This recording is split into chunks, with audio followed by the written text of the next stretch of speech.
Good morning বন্ধুরা, তোমরা সবাই কেমন আছো? আশা করছি তোমরা ভালো আছো। আমিও খুব ভালো আছি। দেখো আজ কিন্তু পৌষ সংক্রান্তি।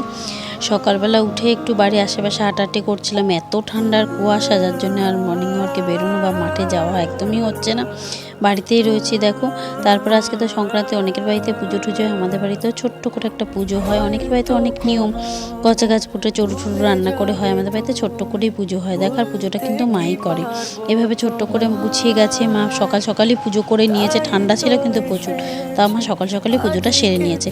তারপর দেখো চলে আসলো বাজারে ছিল হচ্ছে চারাপোনা মাছ, ফুলকপি, মোচা, গাজর, পালং শাক আর হচ্ছে কাঁচা লঙ্কা। যদিও মোচাটা আজকে রান্না করবো না, বাদ বাকি সবগুলো করবো। দেখো ফুলকপি আলু দিয়ে মাছের ঝোল করবো, পালং শাকের ঘন্ট করবো। আচ্ছা যে এটাই করা। তারপর সব খাওয়া দাওয়া সেরে নিয়ে দেখো আজকে তো পিঠে করতেই হবে, পিঠের আয়োজন করে নিলাম। দেখো এখানে একটা ব্যাটার গুলো নিয়েছি, এখানে চালের গুঁড়ো, গুড়, দুধ দিয়ে মানে পাটিসাপটা করবো বলে করে নিই। যারাই দেখো এগুলো হচ্ছে খোলার পিঠে।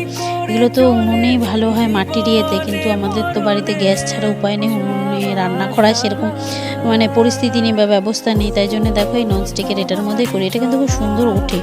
2 বছর ধরে এটা করি। যদিও আমি আগে মাটিরটা এনে ছোটো একটা খোলা এনে ট্রাই করে দেখেছিলাম, অতটা ভালো হয় না। তবে এই পিঠেটা কিন্তু মাটির খোলাতেই বেশি ভালো লাগে।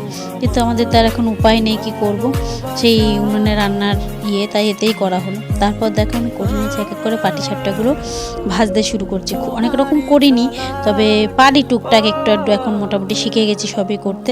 আর দেখো আমার মেয়েরা কিন্তু নারকেলের মানে পুর দিয়ে কিন্তু খেতে ভালোবাসেন, ওরা সন্দেশ দিয়েই খায়, তাই আমি সন্দেশ দিয়ে পাটিসাপটাটা বানাই। এভাবে দেখো পাটিসাপটাটা করে নিলাম আস্তে আস্তে এক এক করে। রোলার এখানে খুব ভালো ওঠে, ফ্রাই প্যানটা দিয়ে কয়েক বছর ধরে করছি, সুন্দর ওঠে পাটিসাপটাগুলো, ভেঙে চুরে যায় না বা অসুবিধা হয় না। এভাবেই করে নিলাম একটু একটু করে পিঠে।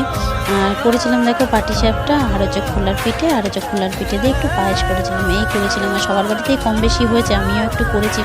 কেমন হয়েছে আমার পিঠেগুলো অবশ্যই কিন্তু কমেন্ট করে আমাকে জানিও। আর ডিনারটা কিন্তু সেদিন সবাই পিঠেই করেছিল। সোনু যদিও ডিউটি থেকে এসে একটু ভাত খেয়েছিল, আমরা আর কিছু খাইনি। এখানে শেষ করছি, দেখা হচ্ছে পরবর্তী video. Bye bye, good night.